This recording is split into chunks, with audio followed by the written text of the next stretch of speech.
It's June 8th of 2023. Hey, everybody. I'm Wave Storm Tracking Team Meteorologist Ryan Hoke here with Hokey weather facts for the week.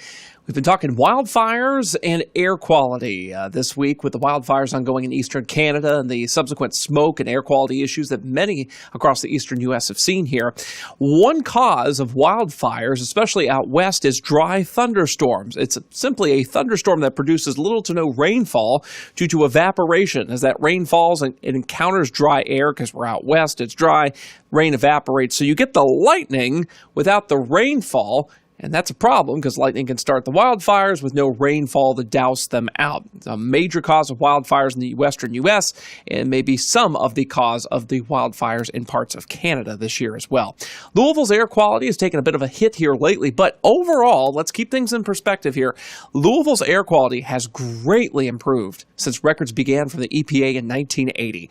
Very unhealthy air quality days are the ones you'll want to avoid at all costs here. We've had a few unhealthy ones in the 2010s, but really none since 2018, which is good news. But when we look at those very unhealthy air quality days, those are the purple ones you see on the map, like they've had up in New York, Pennsylvania, here this week with that wildfire smoke.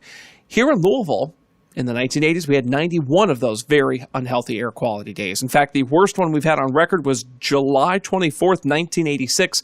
The air quality index was 247.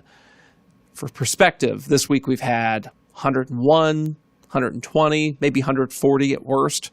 247 is way over that, right? In the 1990s, we had 33 of those very unhealthy air quality days. In the 2000s, just one of them. 2010s, just two, and we've had none in the 2020s so far.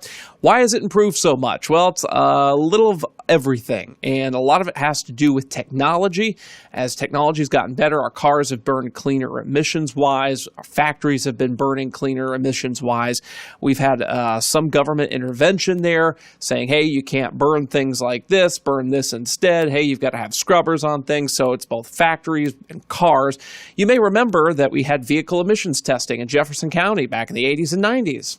You wonder why that stopped? Look at these numbers right here. Things have improved on the vehicle emissions side of this equation tremendously as car makers and manufacturers have increased their technology into these vehicles, and they're putting out a lot fewer emissions. So that's at least part of the reason why things have been so good. And luckily, we haven't had the wildfire smoke come directly over us like they had in New York City. That would certainly disturb this trend here if that were to happen, but it would be hard because the smoke would have to travel west and then south to get to us directly like that. I'm Wave Storm Tracking Team Meteorologist Ryan Hoke.